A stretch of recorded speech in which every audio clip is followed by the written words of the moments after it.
안녕하세요. 고물반야 열애장 제40강 진행하겠습니다. 지난 10여일간을 강의를 하지 못했는데요. 오늘부터 다시 진행하겠습니다. 이제 화합일승 법궤도의 그 문장의 그 순서에 따라서 되도록이면 그 내용을 쭉 지금 해석해 나가는데, 단순히 화합일승 법궤도만 가지고 하는 게 아니라 이 여기에 담겨 있는 내용들이 워낙에 심오하기 때문에 다양한 불교의 그 경전이나 그 각종 논을 동원을 해가지고 이것을 해석을 지금 가하고 있는 것이다. 거기다가 뭐 과학적 이론까지 동원을 해서 해석을 하고 있는 것이니까 그것을 지금 같이 공부를 계속 해온 거죠. 자, 그래서 우리 화엄일성 법궤도는 첫 문장이 법성 원형 무이상입니다. 법성. 이 법성이고 불성인데요. 법성이라는 게 법신불의 성품이다라고 그랬습니다. 법성. 이 법성이라고 하는 것이 우리가 이제는 그 법신불의 성품으로 이것이 모든 그 부처나 중생의 그 체에 해당되는 거란 말이에요. 법신불이. 그러니까 법신불에 의해서 모든 게 창조가 됐다라고 보면 돼. 이 우주 자체가. 그러니까 이 법신불의 성품이라고 할 때 요거는 불성이라고 이렇게 보면 되는데, 불성, 이것이 불성이다 이런 얘기죠. 불성. 이 법성이고 불성인데, 이 불성을 모든 그 중생이 이 불성을 가지고 있다고 하는 거잖아요.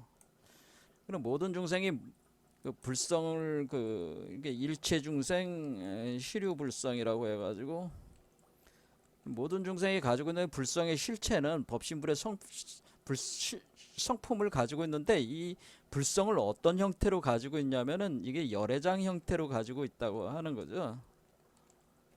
열애장. 그래서 이 열애장이라고 하는 것을 제가 이 그림상으로 요게 열애장이라고 얘기를 했습니다. 그러니까 모든 사람 속에는 요게 있다고 얘기를 했습니다.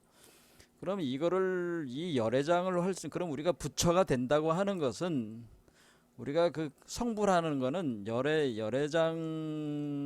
열애장을 포태 양육해서 부처로 다시 태어나는 것으로 성불하는 겁니다. 사실 부처로 태어나는 걸로. 그러니까 우리가 지금 중생이잖아요. 우리 중생이 부처로 다시 태어나는 메커니즘으로 성불하는 겁니다.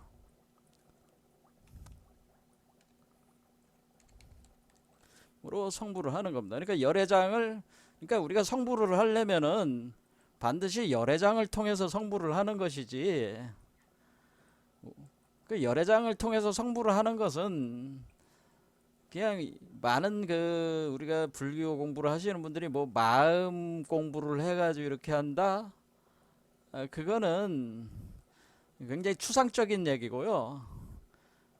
추상적인 얘기예요. 마음을 가지고. 그거는 우리가 지금 우리가 불교 사상에서 우리가 중간 사상, 그러니까 공사상에 관련된 거는 용수라는 분이 창안을 하신 거고, 그 다음에 일체 유심조 이론은 무차권 세친이 만든 유식학이라는 게 두 개가 구축이 돼 있다고 그랬잖아요. 불교 사상에. 그래서 거기서 심의식에 관련된 이론은 유식학의 이론이라. 그래서 뭐냐면은 지금 우리가 어떤 마음을 가지고 이렇게 성불하는 그런 원리로 삼아가지고 그거를 많이 이렇게 설명을 할 때는 유식학적인 개념으로, 이렇게 사실은 일체 유심조라는 걸 유식학적인 개념으로 설명을 하는 건데, 그거 가지고는 제가 볼 때는 굉장히 관념적이고 추상적이라고 보는 거예요.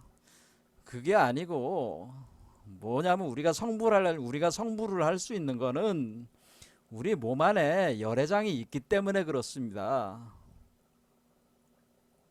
우리가 마음 수련을 하는 거는 열애장을 활성화하기 위해서 마음 수련을 하는 것이지, 열애장이라는 게 없는 상태에서 마음 수련을 해봐야 답이 안 나오는 거죠. 그러니까 열애장이라는 거에 포인트를 맞춰서 우리가 수행을 해야 된다고 하는 거니까, 그러니까 열애장을 활성화하는 것에 포인트를 집중해야 되는 거예요. 수행의 포인트는 수행의 포인트는 열애장을 활성화하는 거에 중점을 둬. 열애장 메커니즘을 활성화해서 성취하는 거에 집중해야 돼요. 그러면 열애장을 통해서 먼저 법신이라고 하는 것이 성취가 되고, 그리고 보신이 성취가 되고 화신이 성취가 돼 나간단 말이에요. 그래서 삼신 성취가 돼야 된다 제가 얘기를 했습니다. 그러니까 이거는 저만 얘기하는 게 아니라, 이거는 그 육조 해능도 그렇게 얘기를 한 거예요. 육조 단경에 10번째 그 장에서 삼신 이론이라고 있어요. 그래서 선지식은 견자 삼신불이라고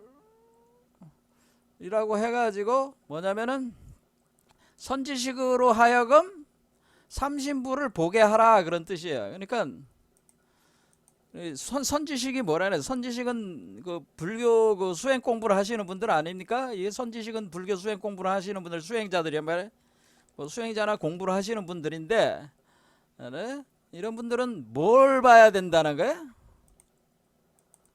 이분들은 견성성불이라고 하는 거는, 견성성불이라고 할 때 그 견성성불은 추상적인 얘기가 아니고, 견성성불은 법보화라고 하는 삼신을 보는 게 견성성불이라 그 얘기예요. 그런데 지금 이런 견성성불 이론도 제대로 정립이 안 돼 있다고 제가 얘기하는 겁니다, 이 불교에서. 왜냐면 이건 반드시 삼신이론과 연결이 돼야지만이 되는 겁니다. 그래서 견성성불 한다고 하는 것은 법신, 보신, 화신이 다 성취가 돼야 돼요. 그런데 우리 국내에는 법신 성취도 돼 있는 사람이 없어요. 1단계 기준으로 법신 성취조차도 돼 있는 스님들이 거의 없단 말이야. 그런데 어떻게 보신, 화신 성취된 사람이 있을 수 있겠어? 그러니까 지금 우리 한국의 불교계는 그 선지식들은 중에는 견성성불한 사람이 없다고 하는 겁니다. 제가 아주 노골적으로 얘기하는 겁니다. 우리 그 한국 불교의 그 스님들 중에는, 제가 스님들 출가 수행자들 중에는, 이들은 그 산에 들어가서 열심히 절해서 돈은 닦지만은 사실은 이분들은 견성성불한 사람이 없어, 제가 볼 때는. 왜냐하면 법부와 삼신이라고 하는 것이 성취가 돼야 되는데 그 성취가 된 사람이 없다고 하는 거예요. 그들이 하는 말을 들어보면 알아요. 그런 얘기지. 그냥 방법론상으로 우리가 화두가나선을 얘기할 뿐이지, 진짜 그걸 통해 가서, 그리고 화두가나선이 방법론적이란 거라면 그 방법을 이용을 해서 견성성불한 사람이 있느냐? 없다고 하는 거죠. 없다고. 그러니까 이거는 견성성불이라고 할 때 법부와 삼신은 수증하는 거랍니다. 수증. 그래서 수련을 통해서 증명을 해야 된다고 하는 거예요. 이게 증명된 사람이 없다고 하는 겁니다. 불교는 과학입니다. 과학인데, 과학이라는 건 뭐예요? 증명이 돼야 되는 거예요. 증명된 사람이 없다는 거예요. 그래서 제가 아주 노골적으로 얘기하자면은 한국 불교계에서 불교계 출가 수행자들 중에는 견성성불한 사람이 없다. 저는 아주 이렇게 노골적으로 얘기를 합니다. 이 점에 대해서는 우리가 육조 해능도 바로 우리 색신이 우리 몸이죠. 몸으로 청정법신불, 천백억 화신불, 당내 원만 보신불을 성취해야 된다는 거예요. 그래서 선지식들로 하여금 자신의 색신에 있는 자기의 법성이 세계 몸의 부처를 가졌음을 보게 하라. 그러니까 이게 법신, 보신, 화신을 보는 거, 법신불, 보신불, 화신불을 보는, 이것이 견성성불이란 말이야. 우리의 그걸 뭐야? 색신에 있다 이거야. 우리 몸속에 있다 이거야. 근데 본 사람이 있냐 이거지. 그런데 이 새 몸의 부처는 자성으로부터 생긴다, 이렇게 표현했단 말이에요. 그러니까 이 자성 청정 법신불로부터 만들어지는 겁니다. 이 보신이나 화신은 자성 청정 법신으로부터 만들어지는데 이거를 성취한 사람이 없다고 하는 겁니다. 안타깝게도 그렇습니다. 그래서 사실은 그렇게 볼 게 별로 없다는 거야. 한국의 그 스님들 중에는 별로 그렇게 볼 게 있으신 분들이 거의 없는 것 같아요. 제 입장에서는. 그러니까 그 옛분들이 써놓은 경전들이나 이렇게 해석하시는 수준이지, 자기가 스스로 이렇게 그 증득하신 분은 제가 발견을 못했습니다. 저한테 화내실 분들이 많은 것 같은데 제 솔직한 얘기를 하는 겁니다. 제가 견문이 짧아서 그런 것일 수 있어요. 그러니까 그런 부분은 양해를 해주세요. 어디 숨어 계신 분 중에 이것이 다 성취되신 분이 있을 수도 있겠죠. 하지만은 지금은 제가 본 사람 중에는 없다, 그런 얘기예요. 예. 자, 그렇고 그러면은 그러면 이 삼신성취를, 그러면 우리가 삼신성취라고 하는 이것을 가나선이나 화두선으로 할 수 있느냐? 제가 볼 때는 그건 굉장히 비관적인 방법이라고 제가 얘기를 계속 해온 거예요. 제가 비판적으로 얘기하는 건 관화 화두선 가지고는 삼신성취가 거의 불가능합니다. 제가 얘기를 하는 거예요. 이거는 제 얘기뿐만 아니라 대만에서 이제 얼마 전에, 이제는 몇 년 전에 돌아가신 우리 남해근이라는 분이 계신데, 그분이 그 수행이나 그 학문에 굉장히 수준이 높으신 분인데, 이분이 그 밀교도 공부하고 중국 불교에도 능통하고 선도에도 능통하고 주역이나 모든 거에 능통하신 분이 아주 유명하신 분인데, 국내에도 한 20여 권 정도의 그 저서가 번역이 돼 있잖아요. 근데 이분이 얘기를 하긴 것도 그 얘기예요. 이 가나 화두선이 출연한 이후로 성불한 사람이 없다라고 얘기를 하는 거예요. 가나 화두선이라고 하는 화두선이 어떤 방법론으로 출연해서, 그러니까 성불에 대한 방법으로 제시된 이후에 성불한 사람이 없다는 거예요.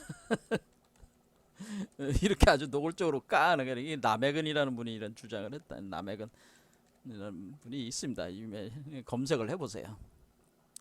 저도 이런 말에 동의를 합니다. 제 말에는 이분이 워낙에 경험이나 데이터가 많단 말이에요. 그 데이터에 기초해 보면은 그런 사람이 없다고 하는 거예요. 그러니까 지금 불교는 거의 죽었어. 다 거의 죽은 상태다, 그런 얘기.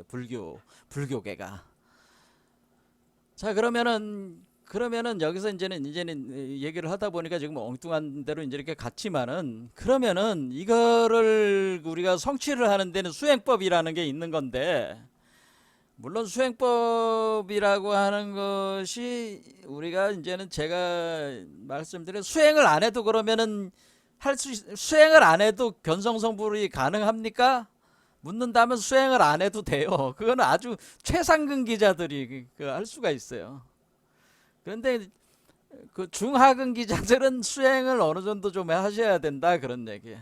그게 뭐냐라는 거죠. 그거를 지난 시간에 그거를 이제 다루는 게 우리 육조단경의 그 해능선사께서 뭐를 해야 된다 그래요. 그 정해 방법, 정해를 내세운 거죠. 정해를 통해 가지고 정해라는 방법으로 우리가 일행삼매를 해야 된다. 일행삼매, 여기 일행삼매가 돼야 된다. 그래서 요 수행적인 방법을 제시를 한 거죠. 요 정해와 일행삼매 메커니즘을 얘기를 한 것이니까, 이것을 이제는 우리가 여기 화합일선 법궤도 상에서 이 내용이, 그러면 이 삼매에 대한 거를 이제는 공부를 해야 된단 말이야. 삼매가 뭐냐? 오늘 이제 보려고 하는 게 삼매에 대한 겁니다. 삼매. 자, 그러면 이렇게 어떻게 그 삼매를 통해서 이렇게 우리가 열애장을 활성화시켜서 이렇게 법신, 보신, 화신이라는 삼신을 성취할 것이냐? 이것을 어떻게 견성을 할 수 이 삼신을 성취하는 게 이 법신불, 보신불, 화신불을 보는 거란 말이에요. 그게 견성하는 건데, 견성성불하는 건데, 이거를 어떻게 삼매를 통해서 이렇게 하는 것이냐, 이런 거를 우리 여기 화엄일선 법궤도에 그 문장이 있으니까 그 문장을 기초로 해서 또 얘기를 진행해 보자는 거지. 자, 그러면 우리가 여기서 문장이 어디 보면은 우리가 초발심시 변정과 요것도 이제 나중에 이제 보게 되겠지만은, 그 다음 문장부터 좀 여기가 중요한 문장들이에요. 그와 관련돼서 여기까지 보겠습니다.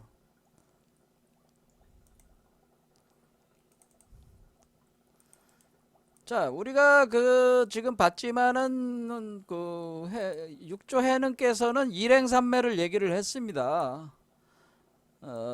그래서 그러면 화암일순법계도에서 뭐를 얘기를 하냐면은 생사열반 상공화 이사명연 무분별, 이게 도대체 무슨 얘기야 이게? 생사열반 상공화 이사명연 무분별, 이거 또 이제 해석이 안 된다 이거. 사람들이 이제는 화암일순법계도 해석하신 분들을 보면은 참 만족스러운 해석이 없어.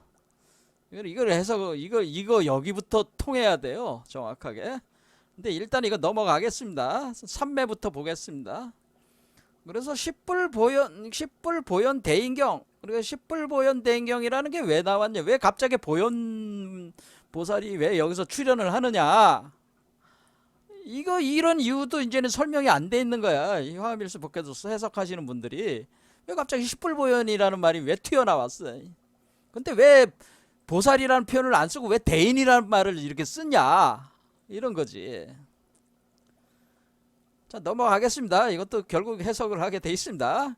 자, 어쨌든 간에 우리는 능인해인 삼매 중 번출여의 부사의 우공익생허공만 중생수기 득이익이다.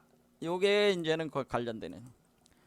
자, 우리가 능인이라는 게 있다라는 게 능인. 그래서 여러분들이 예전에 젊은 시절에 저기 그도 뭐 서초대로인가 거기 가니까 능인선언이라고 있더래. 능인선언. 그래서 능인선언에 능인이래. 거기서 능인이라는 말이 있어요. 그 능인이 도대체 뭐요? 이러더래. 능인.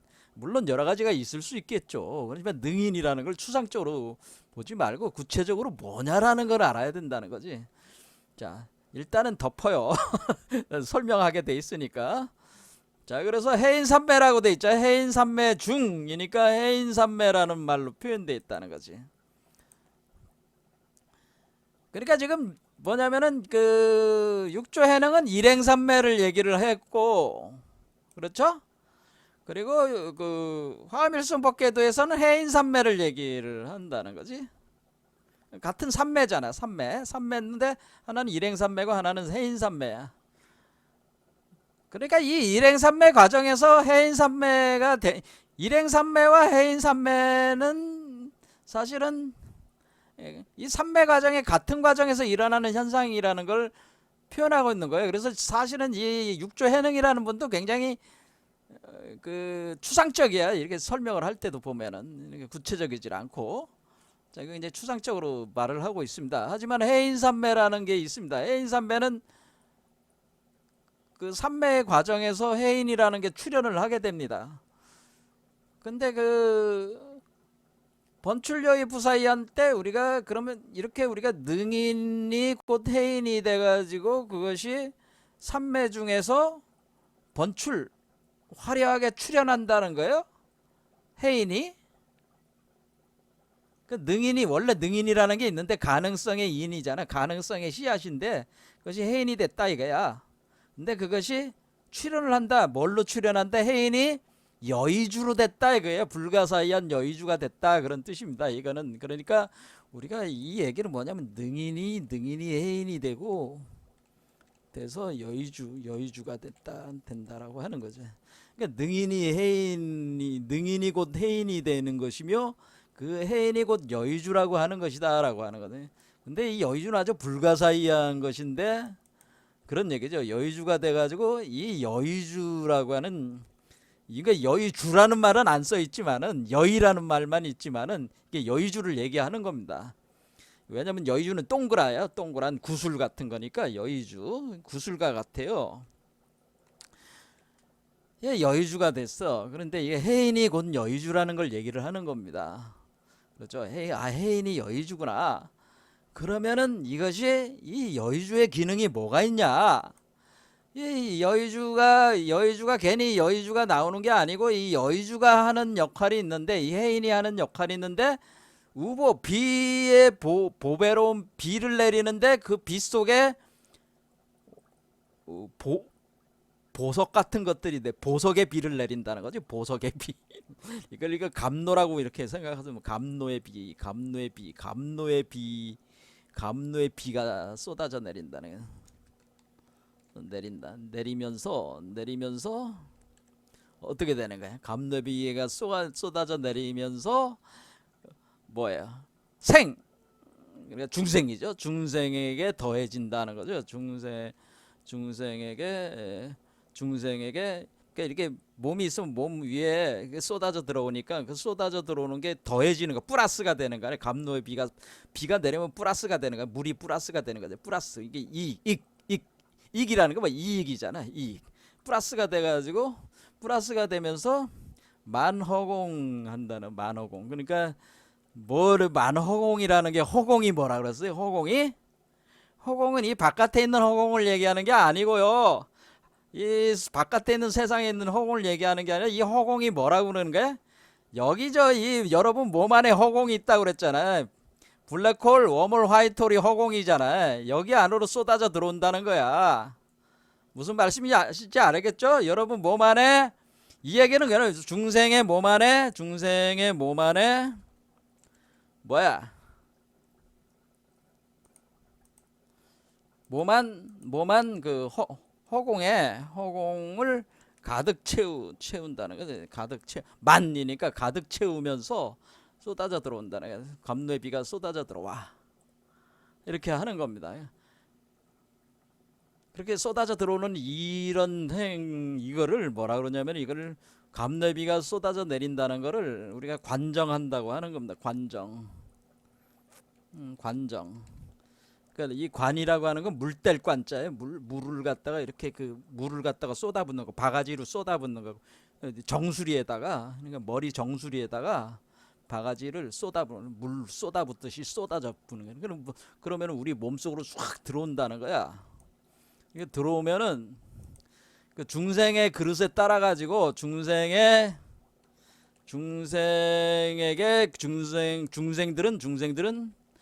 그릇에 담는다는 거예요. 그릇에 담는다. 그릇의 그 어떤 수준에 따라 그 크기와 모양에 따라 가지고 그걸 감노를 그 수용해서 그 이익을 얻는다고 하는 겁니다. 자, 그래서 여기서 이제는 그러니까 우리가 이게 그저 감노하고 연결이 돼 있다는 건 이제 여기서 알 수가 있는데요. 이 비라는 게 우보라고 하는 것이 이게 감노의 비를 얘기를 하는 겁니다. 근데 감노 관정을 이 감노 관정을 얘기하는 겁니다. 감노 관정. 근데 우리가 감노 관정 이걸 얘기하는 겁니다. 이렇게 돼 가지고 그것이 이런 역할을 한다는 거야. 자, 그런데 여기서 이제 이게 차차차차 이제는 더 설명해 나가기로 하고 일단 이거 대단하구나. 그러면 우리가 감노의 비를 이 능인해인 이 해인이라고 하는 것이 그냥 이것이 그냥 해인이 아니고 이 해인이 곧 이 여의주가 되는데 이 여의주의 그 파워풀한 능력인 감노를 분출을 해가지고 사람들에게 감노를 뿌려가지고 그 사람들에게 감노를 뿌리면 어떻게 감노에 의해 가지고 그 사람들이 변화를 일으킬 수가 있다고 하는 거죠. 그럴 때 우리가 이렇게 감노 관정을 하고 있는 거는 여러분들이 이제 관세음보살의 그 상 중에 뭐가 있어요? 감노 관정하는 관세음보살 상이 있잖아요. 그 같은 거죠. 자, 그래서 우리가 관세음보살 상을 보면 여기 항상 감노병을 들고 있고 여기에 이제는 요것이 이제는 버드나무가 되는 거죠. 버드나무를 여기다 넣어서 빼가지고 그 감노를 뿌려주는 거예요. 그러니까 이게 지금 감노의 비를 이렇게 내리는 것이 마치 관세음보살이 이렇게 중생들에게 감노를 뿌려주는 것 같은 그런 거를 표현해 주는 거란 말이에요. 이게 그런 얘기겠죠. 이게 딱 봐도 금방 그래도 매치가 되잖아요. 자, 그래서 이 내용은 사실은 어떤 내용이냐면, 우리가 그 견성성불 된 사람들은 어떠한 능력이 있냐면은 관세음보살과 같은 능력이 있다고 하는 겁니다. 그래서 사람들에게 감로관정을 해줄 수가 있다고 하는 겁니다. 그래서 제가 견성성불한 사람이 없다고 제가 얘기하는 건 뭐예요? 지금 그 스님들 중에서 감로를 뿌려줄 수 있는 스님이 안 계시잖아요.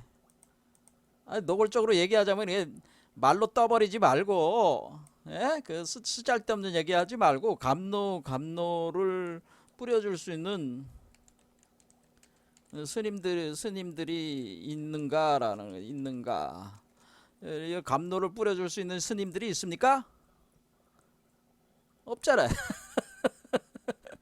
감로를 넣어주는 분이 계세요. 이렇게 관세음보살처럼 감로를, 그렇죠, 이렇게 해줄 수 있는 분이 없다고 하는 거는, 이거는 이렇게 해줄 수 있는 사람은 견성성불한 사람들이 이렇게 해줄 수 있는 건데, 그러면 이거를 해줄 수 없다는 거는 중생에게 이득을 줄 수 있는 사람이 없다는 거야. 그러니까 결론적으로 중생에게 이득을 중생에게 진정한 이득을 줄 수 있는 스님들은 없다는 거예요. 그러니까 지금 스님들은 자기 한 몸 건사하는데 지금 바빠. 자기 한 몸도 깨닫지 못해가지고 허덕대고 있는 분들이지, 그걸 넘어서 가지고, 자기를 넘어서 가지고 타인에게 이 감로를 이렇게 그 뿌려줘 가지고 그 타인에게 그 이득을 줄 수 있는 중생들에게 진정, 이 자비행위라고 하는 것은 말로 떠버리는 게 아니고 실제로 감로를 이렇게 줄 수 있는 사람들을 얘기를 하는 건데, 그런 스님이 없잖아요. 그러니까 없다는 얘기는 견성성불이 안 됐다는 거야, 아직. 그러니까 복잡하게 얘기할 필요가 없다는 거야.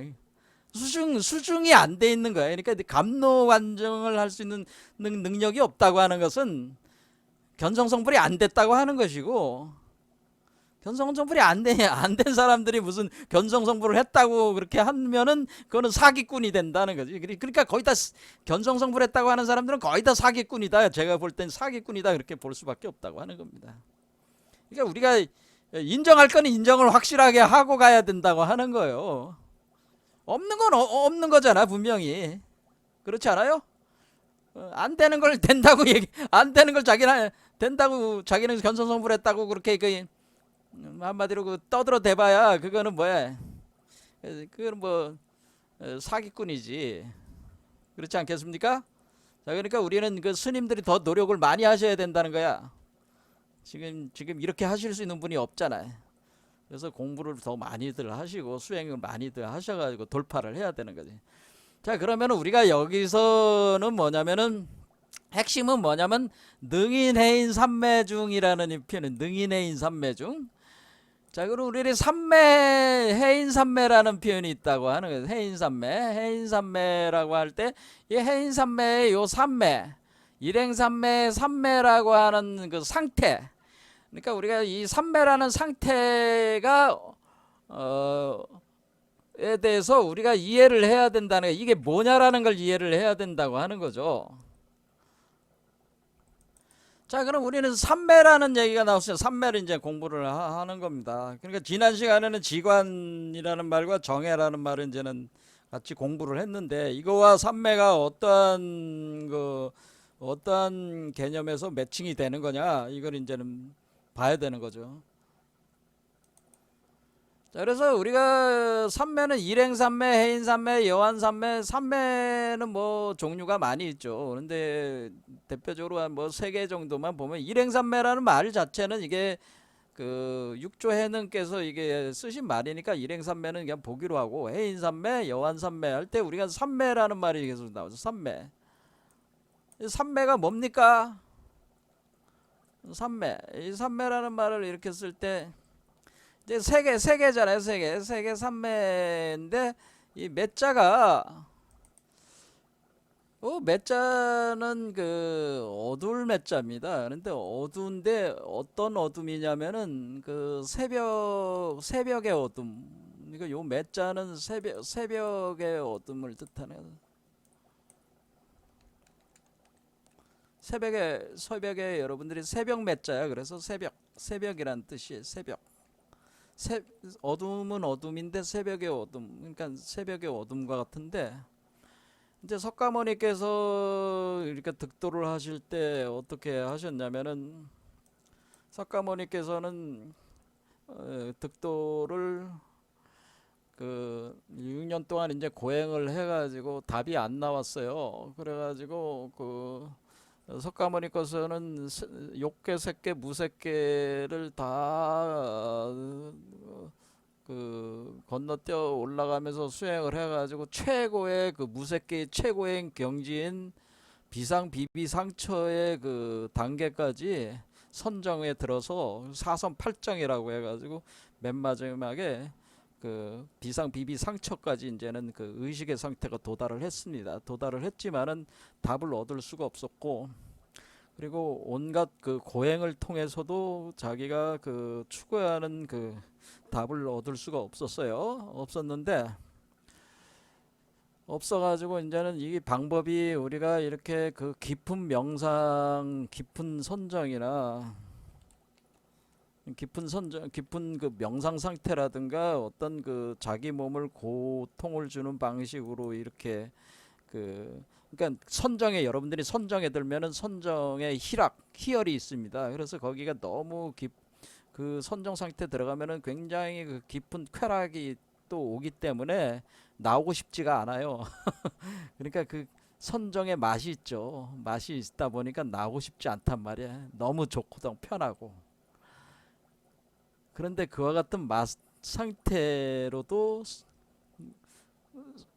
느끼지만은 그것으로 성취는 안 된단 말이야. 그렇다고 해서 자신의 몸에게 고통을 가하는 방식으로도 성취가 안 돼. 그러니까 이런 수행에 있어서 쾌락적인 이런 선정 쾌락을 추구하는 거라든가 이런 어떤 그 수행의 고통을 추구하는 방식으로는 성취가 안 돼서 자기가 그 다 때려쳤죠. 다 때려쳐가지고 뭐 어때? 그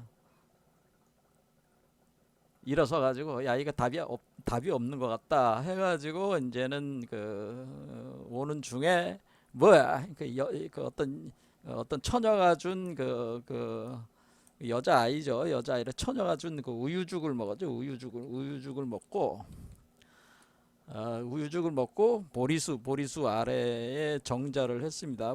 정자를 해서 7일 동안 삼매에 들어갑니다. 삼매에 들어가가지고 들어서 그 7일째 새벽에 별이 뜹니다. 새벽별 별빛 그러니까 별을 보고 득도를 했다고 하는 게 이게 많이 알려진 얘기입니다. 그러니까 6일 동안 삼매에 들어가지고 7일째 새벽에 6일 동안 삼매에 들어간 상태에서 그 정자한 상태에서 삼매에 들어가서 6일 동안 있다가 7일째 새벽에 새벽별을 보고 득도를 했다라고 하는 를 보고 득도했다 이런 말이에요. 자, 그럴 때 우리가 새벽에 득도를 한다는 표현이죠. 새벽별을 보고 득도했다. 이게 새벽 매자가 그런 의미가 있다고 하는 거야. 근데 그거는 나중에 더 설명을 하도록 하겠습니다. 왜 매자를 쓰는지는 이와 이제 연관이 있는 거예요. 사실 이 문장 자체가 우유죽을 먹고 보리수 아래에서 정자해서 6일 동안 삼매에 들어가서 7일째 새벽별을 보고 득도했다라고 하는 걸 여기에 적용을 해보세요. 여기에. 자, 그러면 보리수 우리가 지금 제가 이걸 보리수라고 그랬잖아요. 보리수.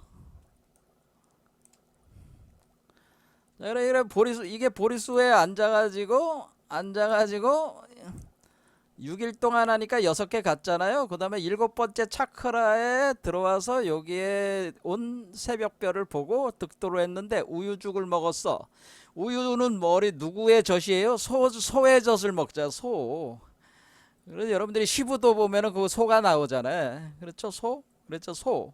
근데 왜 여자애가 우유죽을 주었을까요? 이게 다 의미가 있는 거란 말이야. 이게 그냥 이게 그 설화를 그렇게 꾸민 게 아니고 그렇게 꾸며지게 돼 있는 거야. 자, 그리고 오늘은 이제 설화 해석하려는 건 아니고 기본적으로는 뭐야? 이 지금 이게 득도한 과정 자체가 마치 7개 차크라를 거쳐가지고 7일째 득도를 한 것처럼 보리수 나무 아래서 예, 한마디로 그러니까 이 우유죽을 먹었다는 건 이제 대륙 배구가 끄는 대륙 배구가 끄는 그 수레를 타고 간 거다 이렇게 보시면 돼요. 우유를 먹었다는 거는 타고 가서 이렇게 그 부처가 됐다라고 하는 거죠. 이게 이제 이 내용이 그걸 이제 의미한다고 하는 거예요. 상징적으로 이게 그냥 이렇게 한 게 아니라는 거죠. 근데 요때 이제 매자가 새벽이란 말이야. 새벽 매자. 자, 그런데 이 쌈매라는 말은 원래 어디서 나왔냐면은 이게 쌈매는 쌈마지에서 나오는 쌈마지. 이 쌈매를 다른 말로는 쌈마지라고 하는 겁니다. 쌈마지.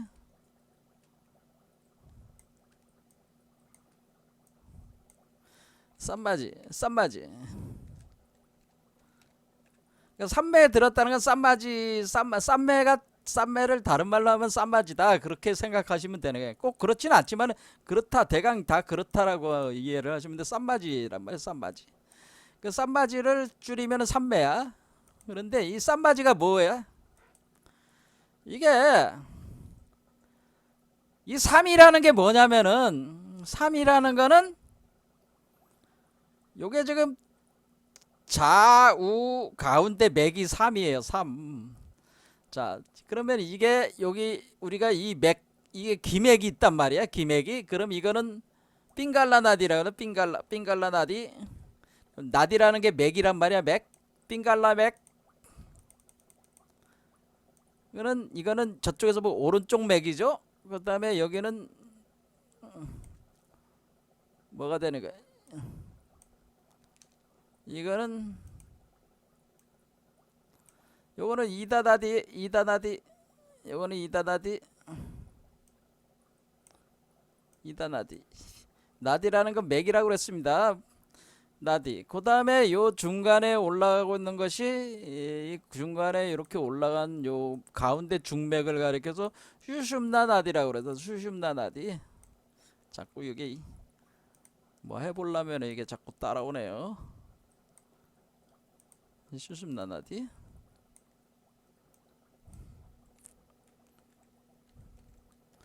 자, 그래서 우리가 이 3이라고 하는 것은 뭐냐면은 이 태양의 길, 핑갈라나디는 이 태양의 길을 뜻하는 거고요. 그 다음에 이 파란 거는 달의 길을 뜻하는 거예요. 그래서 이다나디는 달의 길을 뜻하는 거고, 태양과 달이 합한 게 슈숨나나디, 중맥을 뜻하는 거죠. 그러니까 이게 우맥, 좌맥, 중간맥이지. 이게 3이야, 3. 그걸 왜 그렇게 하냐면은 요 맞자가 뭐냐면은 요 맞자를 잘 보시란 말이에요.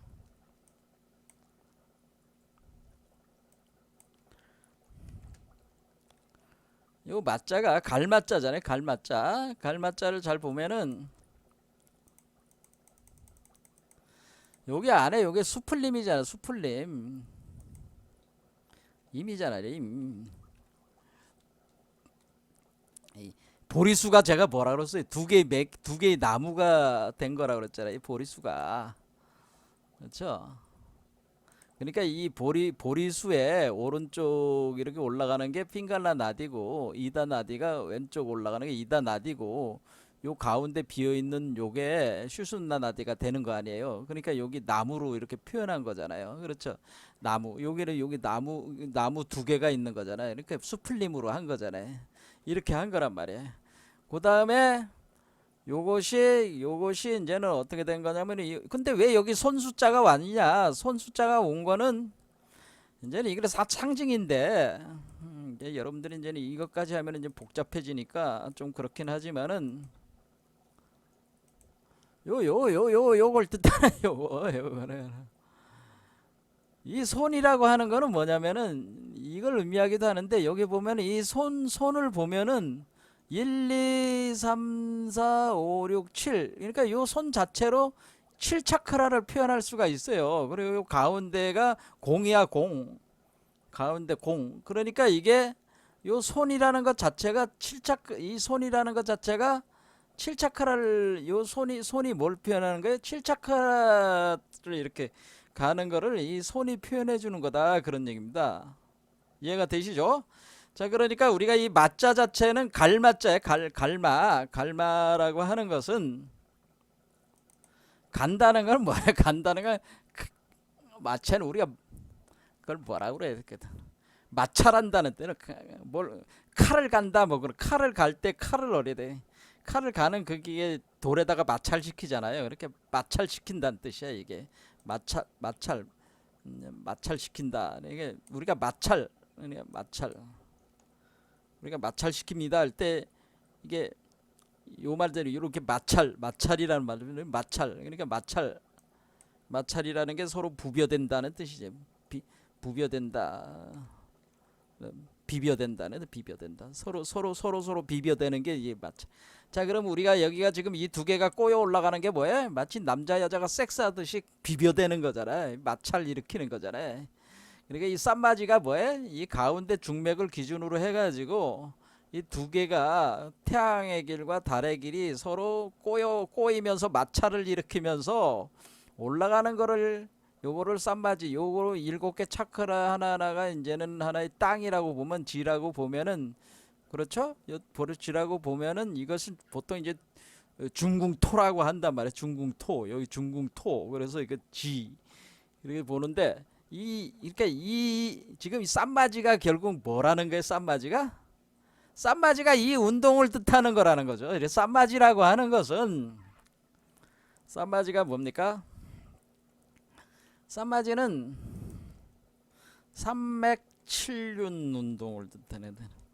그러니까 우리가 세 가지 맥이 있는 삼맥칠륜이 있는데 삼맥칠륜에 그게 뭐냐면 우리가 인체는 그 미세한 그 몸이 있는데 미세 정묘 시스템으로서의 그 몸에는 삼맥칠륜이라는 게 있는데 그 삼맥칠륜이 서로 꼬여 올라가는 이 운동이 일어나는 걸 쌈마지라고 한다는 거예요. 그게 삼매라고 하는 거예요. 그게 삼매. 그런데 왜 매자를 왜 쓰냐면은 요 두 개는 태양과 달이 합하는 거기 때문에 태양은 낮을 뜻하고 태양은 낮을 뜻하는 거고 낮에 그걸 뜻하는 거고 달은 밤을 뜻하는 거란 말이야. 그럼 낮과 밤이 그 우리가 중간은 뭐예요? 중간은 새벽이나 저녁 막 낮과 밤이 같이 공존하고 있는 상태 있잖아요. 반반씩 공존하는. 그러니까 우리가 이 중맥은 낮과 밤이 반반씩 공존하면서 만나는 지점이란 말이에요. 그 기운이. 그러니까 이게 낮과 밤이 그래서 새벽이라고 하는 거예요. 이게 새벽의 길이라고 하는 거예요. 이게 새벽의 길. 그래서 새벽의 길에서 그러니까 우리가 이 쌈마지라고 하는 것은 요 운동 자체가 요 우리 몸에 있어서 미세 정묘 시스템에서의 이 삼맥칠륜이 서로 꼬여 올라가는 이 운동이 바로 쌈마지고 이것이 삼매 운동이다라고 하는 겁니다. 이해가 되시죠? 그러니까 그러면 개념 잡았죠? 아, 그러니까 이게 삼매구나. 이게 이 과정 자체가 삼매구나. 삼매인데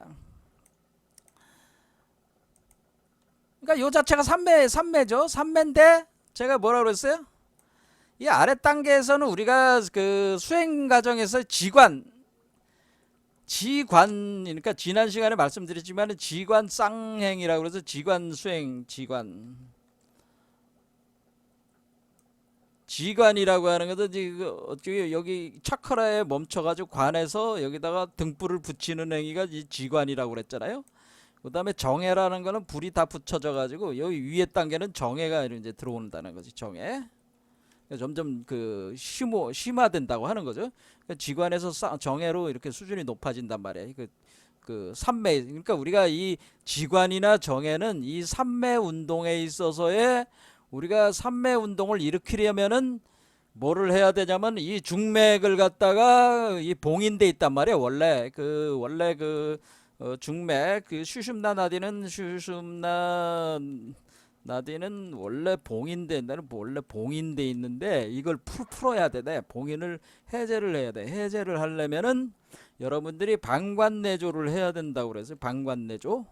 그러니까 여러분들이 두 눈을 사용을 해서 요 안을 본다고 하는 것은 보면은 이 두 눈을 사용하면은 요 지점을 그 포인트를 두고 여러분들이 집중하면은 방관내조가 되는 거죠. 방관내조가 되면은 여기가 이제는 추심나 나디가 활성화가 되면서 열리면서 이것이 꼬여가는 운동을 시작할 때 이것이 쌈바지 운동, 삼매 운동이 진행이 되고 삼매 운동이 지관 쌍수에서 정예로 점점 심화가 되는 운동이 진행이 되는 거예요. 그러니까 넓은 의미에서는 쌈바지 삼매가 가장 넓고 그리고 초기 단계는 지관이고 그러니까 앞에 전 단계는 지관이고 후 단계는 정예고 이렇게 이해를 하시면 된다는 거지. 그렇죠. 그리고 쌈매 과정에서. 근데 이거 전체 자체가 이제는 쌈바지 운동이라고 하는 거죠, 이게. 자, 그럼 이렇게 쌈바지 운동이 일어날 때 우리는 뭐가 있냐면 그러면 이게 우리가 그러면 일행삼매라고 하는 것은 이것이 이 하나의 그 중맥을 서로 감싸 안으면서 꼬여 올라가는 거니까 이게 하나의 길로 일행으로 쭉 가는 거 아니에요? 자, 그러면 해인삼매라고 하는 것은 이렇게 진행이 되면은 여기서 뭐가 있냐면 우리 안에 있는 열애장이라고 하는 열애장이 곧 해인인데, 그렇죠? 열애장이 해인이 되는 건데 이 해인이 출현하는, 그렇죠? 해인답게 출현하는, 그러니까 능인이 해인이 되는 지점이 어디냐면 가슴 차크라란 말이야. 능인 해인 삼매중 할 때 능인이 해인이 되는 것이 가슴 차크라인데 능인이 뭡니까? 그건 다음 시간에 하겠습니다. 시간이 지금 많이 가서 능인에 대해서는 다음 시간에 또 설명을 드리겠습니다. 아무튼 능인 해인 삼매라고 하는 것은 이것은 가슴 차크라에서 일어나는 거다라고 하는 겁니다. 능인 해인 삼매가 일어난다. 그래서 이렇게 해인 삼매라고 하는 표현이 나오는 거예요. 그때 우리가 우리 몸속이 바다와 같다. 그래서 거기에 인이라고 하는 것은 제가 뭐라고 그랬어요? 인이라고 하는 것은 우리가 도장이라고 하는 것은 도장에는 문자가 새겨져 있죠. 여러분의 이름이 새겨져 있든지 그림이 새겨져 있든지 그런 건데 우리가 인이라고 하는 표현은 정확하게 얘기하자면은 인이 뭐다? 인은 몸을 얘기하는 겁니다. 사실은 몸이 인이에요. 그럼 여러분의 정신은 어디에 새겨져 있어? 몸에 새겨져 있잖아요. 그렇죠. 여러분의 의식이 어디 새겨져 있어요? 몸에 새겨져 있잖아요. 의식은 그림이고 소프트웨어고 몸은 소프트웨어를 담은 하드웨어란 말이야. 그러니까 몸 자체가 도장이라는 얘기지. 그러니까 여기서의 이는 뭐예요? 이 열애가 탄생된 열애의 몸을 구성하는 요 열애의 몸 자체가 인이라고 하는 겁니다. 이게 해인이라고 하는 겁니다. 자, 그러니까 요게 해인이고 요것이 마치 구슬 안에 이렇게 있는 듯이 요 세 개가 열린다고 하는 겁니다. 그래서 이걸 해인이라고 하는 겁니다. 나중에 가면 알겠지만 이것이 이 해인이 곧 뭐가 되냐면 그래서 인이라는 말을 표현을 쓴 건데 이 인이 어떤 인이 박혀 있는 거냐면 법성이 박혀 있는 거잖아요. 법성이라고 하는 소프트웨어가 여기에 새겨진단 말이에요. 여기 새겨져 있기 때문에 법성이 새겨져 있는 몸, 그게 인이란 말이에요. 그럴 때 이거를 법성이 새겨져 있는 몸이 이것이 법성이 새겨질 때 그 법성 자체는 우리가 법신이라고 하지만은 이게 몸으로 이렇게 구성돼 나오면 보신이 되고 이것이 화신이 되고 이렇게 나가는 겁니다. 그러니까 이 해인을 기초로 해가지고 보신이 나오고 화신이 나가는 것이다 그런 얘기입니다. 그러니까 해인이라는 게 있어야 되는, 해인이라는 것이 생성이 되는 거고, 해인이 곧 뭐야? 해인이 곧 열애장이라고 하는 거죠. 그러니까 해인이 곧 열애장이고, 해인이 열애장이다 그런 얘기입니다. 해인이 열애장이고, 이 열애장이 바로 우리가 해탈 0점이라고 하는 겁니다. 해탈 0점. 우리를 해탈로 이끄는, 해탈로 이끄는 신령스러운 그러니까 이땐 신령스러운 점이다. 점과 같은 점인데 아주 자그마한 점이라서 이것을 0점, 자그마한 점인데 이 점의 크기가 어떤 크기냐면은 이거를 뭐 겨자씨만한 크기다, 뭐 좁쌀같이 생겼다, 뭐 이런 식으로 이제 표현을 한다 그런 얘기입니다. 이것이 사실은 그 선도에서 얘기하는 금단을 얘기를 하는 겁니다. 해인은 금단입니다. 선도에서는. 자, 그러니까 이게 해탈 0점이라고 하는 거고, 이게 열애장이라고 제가 말씀을 드리는 겁니다. 그러면은 이 열애장이 해탈 0점으로서 이것이 해인 삼매 상태에 와야지만이 이걸 기초로 해가지고 우리가 보신이 되고 화신이 되는 거기 때문에, 견성성불이 돼 있는 사람은 당연히 이 해인이 있어야 되는 거죠. 열애장이 이 상태에 와, 해인 삼매 상태에 와 있어야 되는 거죠. 여환 삼매라고 하는 것은 뭐냐면, 이때에 우리 몸이 이렇게 구성이 될 때 원래 환신이 먼저 만들어집니다. 환신. 그래서 환신이라는 게 먼저 만들어지기 때문에 환신, 그러니까 우리 홀로 여환이라는 거, 환신이라고 하는 것은, 환신은 홀로그램 몸이다 이렇게 생각하시면 돼요. 환신. 그리고 환영적인 몸이다. 환신이라고 환영적인 몸. 이게 이 홀로그램 몸.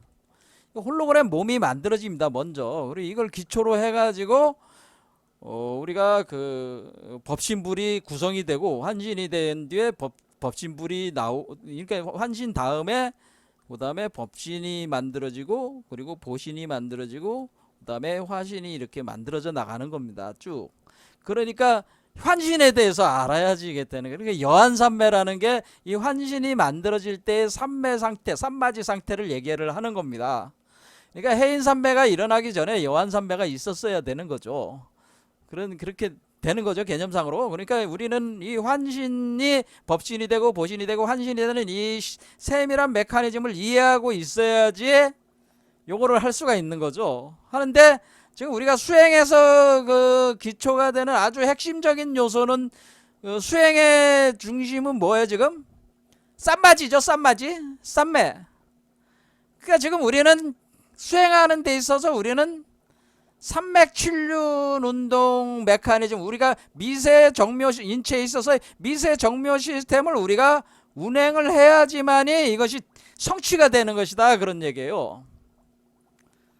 무슨 말씀인지 아시겠죠? 그러니까 우리가 그러면서 이렇게 미세 정묘 시스템이 이렇게 미세 정묘한 그 몸 안에서의 이 쌈마지 메커니즘이 작용을 하고, 그 안에서 우리가 내간 반조를 통해 가지고 진행되는 거죠. 방간 내조를 통해 가지고 이것이 진행이 되면서, 이 내부가 이렇게 진행이 되면서 여기서 지관 정에 그와 같이 이렇게 이름을 붙일 수 있는 그 상태에 도달을 하는 거죠. 그렇죠? 그래서 이렇게 돼가지고 이런 상태 속에서 우리가 우리 몸 안에 있었던 열애장이라고 하는 그 열애장 그 씨앗이 구체적으로 우리가 그 안에서 우리가 법신, 보신, 화신체가 이 열애장 속에, 열애장을 통해 가지고 이 세계, 요 세계를 얘기합니다. 요게 우주알입니다. 코스믹 에그. 이 우주알 세계에서 구현돼 나가는 것이 법신, 보신, 화신을 성취하는 삼신성취의 메커니즘이라고 하는 겁니다. 그러니까 우리가 견성성불이라고 하는 것은, 견성성불이 뭐겠어요? 열애장이라고 하는 이 요거 자체를 해인화 시켜가지고 그 안에 법신과 보신과 화신을 성취해 나가는 것이 바로 그것이 견성성불이라고 하는 거죠. 그게 이제 진짜 견성성불이 됐다고 하는. 그러니까 우리가 견성성불의 그 포인트는 뭐예요? 해인이죠. 해인. 열애장, 겨자씨. 금단, 띨락가 또는 틱내라고도 얘기도 하고 그런 겁니다. 우리가 그렇게 표현을 하는 요 열애장이 우리를 성불하게 하는 핵심적인 요소라고 하는 거예요. 그런데 지금 뭐야? 우리 지금 선종 계열에서 우리가 뭐 가나 화두선 하시는 분들 중에 이런 어떤 그 열애장에 대해서 정확한 인식을 가지고 이 해탈 0점, 그렇죠? 그리고 산맥칠륜 운동에 대해서 정확한 메커니즘에 대한 이해를 가지고 설명하시는 분이 없다, 그런 얘기예요.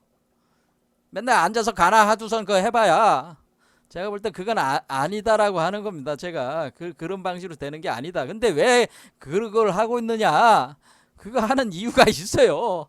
자, 그거 하는 이유가 있는데 그것도 수행 방법이니까 100% 아니라고 얘기할 수는 없지만은 우리 일반 중하근기 상태 있으신 분들에게는 별로 그 의미가 뭐 효용성을 가진 수행 방법은 아니라고 제가 얘기를 하는 겁니다. 자, 일단 우리가 수행을 하려면은 뭐를 알아야 돼? 우리 몸 안에 있는 정묘한 미세한 몸에 대한 메커니즘을 먼저 알아야 됩니다. 그리고 그것이 내간반조라는 수행 기법을 통해 가지고 우리 몸에서 지관쌍수, 정해쌍수라고 하는 이것하고 그 쌈바지 운동이 어떻게 연결이 돼 가지고 그 안에서 열애장을 활성화시켜 가지고 열애장 안에서 법신과 보신과 화신을 만들어내는가에 대한 이 메커니즘을 나름대로 상세하게 나름대로 연구한 사람들이 이것을 제시를 할 수가 있는 것이지, 그냥 방법론적으로 무조건 앉아서 뭐 명상하고 무조건 뭐 마음 챙김하고 뭐 마음 챙김한다고 무조건 되는 게 아니고 가나선 화두 붙잡고 앉아서 있다고 해서 되는 게 아니라고 제가 얘기를 하는 겁니다. 화두 붙잡고 있다고 되는 게 아니고 명상 그냥 앉아서 정자한 상태에서 앉아가지고 그냥 묵묵하게 묵조 상태에 있다고 해서 되는 것도 아니고 뭘 알아야 된다는, 원래 이 메커니즘을 알고 해야 된다고 하는 거죠. 메커니즘을 알아야지 뭐 하는 거지. 그냥 뭐 무조건 앉아가지고 무식하게 앉아가지고 하는 거지. 무식한 거지. 뭐 그렇게 하다가 뭐 무식하게 하다가 물론 뒷걸음치다가 뭐 쥐 한 마리 잡을 수는 있어요. 하지만은 그 다음이 막히는 거지. 그러니까 뭐야? 제가 늘상 얘기하자면 불교는 과학입니다. 분명히 우주론과 인체 심리, 인체의 심리학, 생리학과 우주론을 다 어느 정도 깊이 이해를 한 사람이 수행을 해야지 이게 그래도 답이 나오는 거지.